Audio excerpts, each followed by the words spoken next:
Ryan, ilan na yung naitatalang nasawi sa bagyo at habagat? Aga, umabot na sa 6 na individual ang nasawi. Batayan sa paunang ulat na natanggap ng Philippine National Police mula sa kanilang mga tauhan sa iba't ibang mga probinsya. Dahil yan sa pinagsamang epekto ng bagyong Maymay at habagat. Kabilang na dyan, Aga, yung 2 nasawi sa isang landslide sa La Trinidad, Benguet kaninang umaga. Patay sa landslide ang 2 empleyado ng isang bulaluhan sa Barangay Shilan, La Trinidad, Benguet. Sila ay crew at cook sa nasabing establishmento. Nakaligtas naman ang isa pang kanilang kasama na kasalukuyang nagpapagaling sa ospital. Sa quick response po ng kasama ng ating mga other government agencies, together with our PNP personnel, we were able to rescue 1. Unfortunately, 2 died dun po sa landslide. 66-year-old male as well as a 31-year-old male. 2 rin ang nasawi sa rock slide sa Rodriguez, Rizal. Ang magkapatid na biktima na nasa loob ng isang kubo at nagluluto nang maganap ang insidente kahapon. Samantala, may 2 magkahiwalay na insidente ng pagkalunod sa Alaminos, Pangasinan at Luna, La Union. Bagamat mula sa mga tauhan ng PNP sa grounds ang mga ulat, nilinaw ng pambansang pulisya na dadaan pa rin sa validation ang mga upang matiyak ang may direktang kaugnayan sa sama ng panahon ng pagkasawi ng mga biktima. Validation po yan.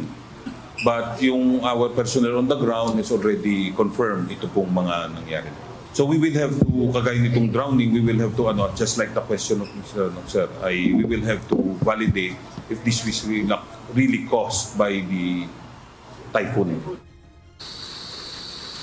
Sa ngayon, Aga, nakadeploy na ang nasa 877 tauhan ng PNP para tumulong sa mga apektadong lugar at may 10,000 reserve force na nakahandang i-deploy. Samantala, ayon sa Office of Civil Defense, Region 3 ang may pinakamataas na bilang ng mga naapektuhang residente na umabot na sa mahigit 14,000 na pamilya.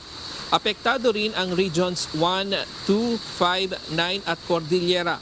Sa ngayon, wala nang naitalang malawakang preemptive evacuation dahil humihina na ang pag-ulan sa ilang lugar. Samantala, nananatiling hindi madaanan ng 12 kalsada at 3 sa Cordillera. 3 tulay din sa Region 2 ang hindi passable, habang may power at water interruption naman na naitala sa Region 1. We can describe na yung bagyo is hindi siya concentrated sa isang lugar. Hindi lang siya dun sa tinatahak niya na Northern and Central Luzon. Nag-a-attack ito ng hanging habagat na nagdadala rin ng ulan sa ibang parte ng Pilipinas. Sa ngayon, nakataas ang full alert status ng National Disaster Risk Reduction and Management Council o NDRRMC ayon sa Malacanang. Ipinag-utos ni Pangulong Marcos Jr. ang kahandaan ng pamahalaan upang masiguro ang kaligtasan ng mga residente sa mga apektadong lugar. Aga, naglaan na rin ng 1.8 million pesos na humanitarian assistance ang pamahalaan para sa apektado ng bagyo at habagat.